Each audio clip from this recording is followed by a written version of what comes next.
नमस्कार, सुजस्ट बुलेटिन में आपका स्वागत है। मैं हूं आपके साथ अभिलाषा गर्ग। एक नजर हेडलाइंस पर। हर खेत को पानी अभियान को मिली नई गति। जल शक्ति मंत्रालय ने दी 16.50 करोड़ रुपए की पहली किश्त। मुख्यमंत्री ने विश्व रक्तदाता दिवस पर दी शुभकामनाएं। स्वैच्छिक रक्तदान के लिए किया प्रेरित।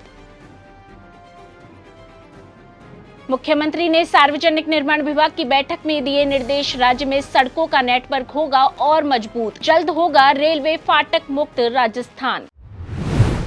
प्रधानमंत्री कृषि सिंचाई योजना के तहत हर खेत को पानी अभियान को बढ़ावा देने के लिए जल शक्ति मंत्रालय ने जल संसाधन विभाग को 16.50 करोड़ रुपए की केंद्रीय सहायता राशि स्वीकृत की है।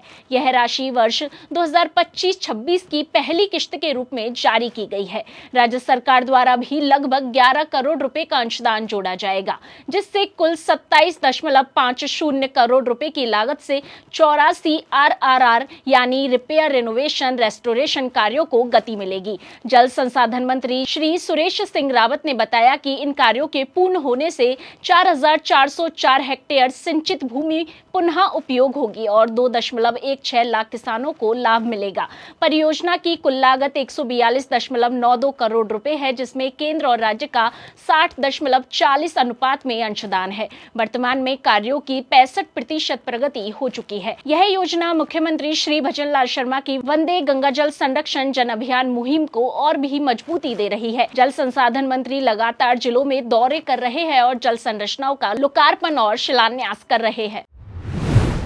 मुख्यमंत्री श्री भजनलाल शर्मा ने विश्व रक्तदाता दिवस के अवसर पर सोशल मीडिया के माध्यम से प्रदेशवासियों को शुभकामनाएं दी। अपने संदेश में उन्होंने रक्तदान के महत्व पर प्रकाश डालते हुए सभी नागरिकों से स्वेच्छा से रक्तदान करने की अपील की। मुख्यमंत्री श्री शर्मा ने लिखा, आप सभी को विश्व रक्तदाता दिवस की हार्दिक शुभकामनाएं। आइए इस अवसर पर संकल्प ले कि हम स्वेच्छा से रक्तदान कर जीवन बचाने में अपना अमूल्य योगदान दें। रक्तदान न केवल एक महान मानव सेवा है, बल्कि यह समाज के प्रति हमारी जिम्मेदारी का प्रतीक भी है। उन्होंने इस अवसर को मानवता की सेवा के रूप में चिन्हित करते हुए कहा कि रक्तदान एक ऐसा कार्य है जिससे हम अनगिनत जीवन बचा सकते हैं और समाज में सकारात्मक संदेश फैला सकते हैं। विश्व रक्तदाता दिवस का उद्देश्य स्वैच्छिक रक्तदाताओं को सम्मानित करना और रक्तदान के प्रति जागरूकता बढ़ाना होता है। मुख्यमंत्री के इस संदेश को सोशल मीडिया पर व्यापक समर्थन मिला और कई युवा वर्ग के लोगों ने इसे प्रेरणा स्रोत बताया। मुख्यमंत्री श्री भजनलाल शर्मा ने शुक्रवार को सार्वजनिक निर्माण विभाग की समीक्षा बैठक में कहा कि आधारभूत ढांचे का विकास राज्य की प्रगति की कुंजी है। उन्होंने निर्देश दिए कि गुणवत्तापूर्ण सड़क निर्माण को प्राथमिकता दी जाए और सभी लंबित कार्यों में तेजी लाई जाए। श्री शर्मा ने मानसून से पहले सड़क उन्नयन और मरम्मत कार्य पूरे करने के निर्देश दिए ताकि आमजन को आने जाने में परेशानी न हो। साथ ही निर्माण कार्यों में लापरवाही पर सख्त कार्रवाई की चेतावनी भी दी।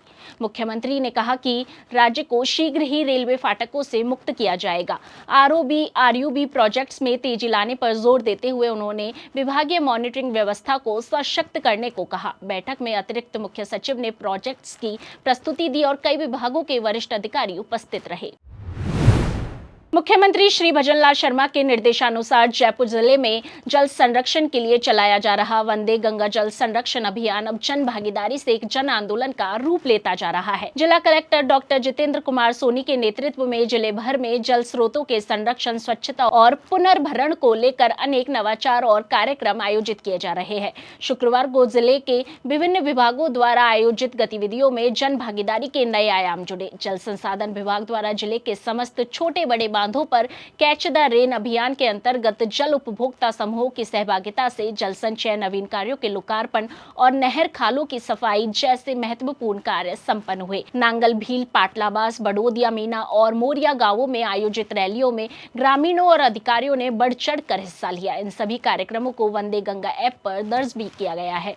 जन स्वास्थ्य एवं अभियांत्रिकी विभाग द्वारा कोटखावदा ब्लॉक में OHSR एवं CWR की सफाई, कार्यालय परिसर परिसरों की स्वच्छता और वाटर टेस्टिंग प्रशिक्षण कार्यक्रम आयोजित किए गए। जोबनेर पंचायत समिति के अंतर्गत ग्राम पंचायत बसी नागान, धानु नागान, हिंगोनिया, धानी, बोराज, भियासावा, कालवाड़, भांबरी और लालपुर में भी जल संरचनाओं की सफाई करवाई गई। भूजल विभाग द्वारा शाहपुरा के नवालपुरा ग्राम पंचायत में स्थित रिचार्ज शाफ्ट पर कर्मभूमि से मातृभूमि अभियान के तहत विशेष कार्यक्रम आयोजित किया गया। इसमें जल शपथ, भूमि पूजन, लोकार्पण, नर्सरी निर्माण और पौधारोपण जैसे महत्वपूर्ण क्रियाकलाप सम्मिलित रहे। इन कार्यक्रमों का मूल उद्देश्य सार्वजनिक जागरूकता बढ़ाना, जल स्रोतों की स्वच्छता और संरक्षण को लेकर जनभावना को जागृत करना तथा जल संरक्षण को एक जन आंदोलन का रूप देना है। मुख्यमंत्री श्री भजनलाल शर्मा ने अहमदाबाद विमान हादसे में जान गंवाने वाले धोरीमन्ना के बोट चारनान निवासी स्वर्गीय जयप्रकाश के परिजनों से शुक्रवार को दूरभाष पर बात कर संवेदना व्यक्त की और परिजनों को ढांढस बंधाया। मुख्यमंत्री श्री भजनलाल शर्मा के निर्देश पर बाड़मेर जिला कलेक्टर श्रीमती टीना डाबी और पुलिस अधीक्षक श्री नरेंद्र सिंह मीना ने स्वर्गीय जयप्रकाश के घर जाकर संवेदना व्यक्त की और परिजनों को ढांढस बंधाया। इस दौरान जिला कलेक्टर और पुलिस अधीक्षक ने परिजनों की मुख्यमंत्री श्री भजनलाल शर्मा से दूरभाष पर बात करवाई। मुख्यमंत्री श्री भजनलाल शर्मा ने हादसे में दिवंगत के प्रति गहरी शोक संवेदना व्यक्त की। उन्होंने कहा कि यह हादसा अत्यंत दुखद और हृदय विदारक है। उन्होंने परिजनों को आश्वस्त किया कि दुख की इस घड़ी में राज्य सरकार परिजनों के साथ है। आपको बता दें कि डॉक्टर जयप्रकाश पुत्र श्री धर्माराम जाट निवासी बोट चारनान अहमदाबाद में रहकर MBBS द्वितीय वर्ष की पढ़ाई कर रहे थे, जिनका 12 जून को अहमदाबाद विमान हादसे में निधन हो गया था।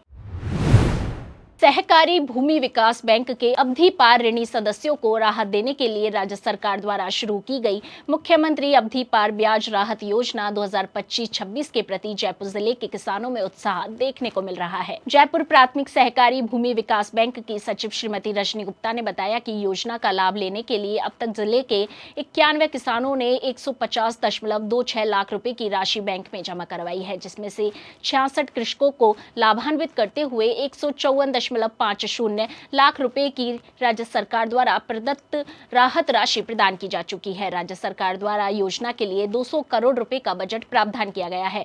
योजना का लाभ लेने के इच्छुक ऋणी सदस्यों को 30 जून 2025 तक अपने हिस्से की देय राशि की 25% राशि जमा करवाना आवश्यक है। और अब बात प्रदेश में मौसम के हाल की। मौसम विज्ञान केंद्र जयपुर के अनुसार आगामी दिनों में आंधी बारिश की गतिविधियां रहने और 20 जून से बढ़ोतरी की प्रबल संभावना है। नमस्कार, मौसम विज्ञान केंद्र जयपुर आपका स्वागत करता है। राजस्थान के दैनिक मौसम की जानकारी कुछ इस प्रकार है। पिछले 24 घंटों में राज्य में मेघगर्जन वज्रपात के साथ कहीं कहीं हल्की से मध्यम वर्षा दर्ज की गई। पूर्वी राजस्थान में कहीं कहीं पर उष्ण लहर तथा उष्ण रात्रि दर्ज की गई। पूर्वी राजस्थान में सर्वाधिक वर्षा जालौर, भादरा, अर्जुन में 31 मिलीमीटर दर्ज की गई। पश्चिमी राजस्थान में अनेक स्थानों पर उष्ण लहर से तीव्र उष्ण लहर तथा उष्ण रात्रि दर्ज की गई। राज्य में सर्वाधिक अधिकतम तापमान श्रीगंगानगर में 49.4 डिग्री सेल्सियस दर्ज किया गया। राज्य में सर्वाधिक न्यूनतम तापमान बीकानेर में 32.4 डिग्री सेल्सियस दर्ज किया गया। आज उत्तर पश्चिमी राजस्थान व आसपास में एक परिसंचरण तंत्र बना हुआ है तथा एक पश्चिमी विक्षोभ भी सक्रिय है। आज उदयपुर, जोधपुर, बीकानेर, अजमेर, कोटा, जयपुर व भरतपुर संभाग के कुछ भागों में दोपहर बाद मेघगर्जन, आकाशीय बिजली चमक व आंधी 50 से 60 किलोमीटर प्रति घंटे की रफ्तार से चलने व बारिश होने की संभावना है। राज्य के कई भागों में मेघगर्जन, आंधी बारिश का दौर 14 जून को भी जारी रहने तथा उदयपुर संभाग में आसपास के क्षेत्र में कहीं कहीं भारी बारिश होने की संभावना है। राज्य में आंधी बारिश की गतिविधियां आगामी दिनों में जारी रहने तथा 20 जून से बारिश की तीव्रता व क्षेत्र में और बढ़ोतरी होने की प्रबल संभावना है। आंधी बारिश के असर से आगामी 48 घंटों में अधिकतम तापमान में 3 से 4 डिग्री गिरावट होने तथा हीटवेव से राहत मिलने की संभावना है। गर्मी के जोखिम से बचें और यथासंभव छायादार स्थान पर रहें। निर्जलीकरण से बचें तथा पर्याप्त मात्रा में पानी पिएं। किसानों को सलाह दी जाती है कि पालतू पशुओं को ऊष्मागत तनाव से बचाने के लिए समुचित उपाय करें तथा फसलों में नियमित रूप से सुबह अथवा शाम के समय अपने खेतों में सिंचाई करें। मेघ गर्जन के समय कृपया घर के अंदर रहें, खिड़कियां और दरवाजे बंद कर दें और यात्रा से बचें। सुरक्षित स्थान पर आश्रय लें। पेड़ों के नीचे आश्रय न लें। पककर तैयार फसलों का ढककर सुरक्षित स्थान पर भंडारण करें। जिस बुलेटिन में आज के लिए इतना ही, फिर होगी आपसे मुलाकात, तब तक के लिए नमस्कार।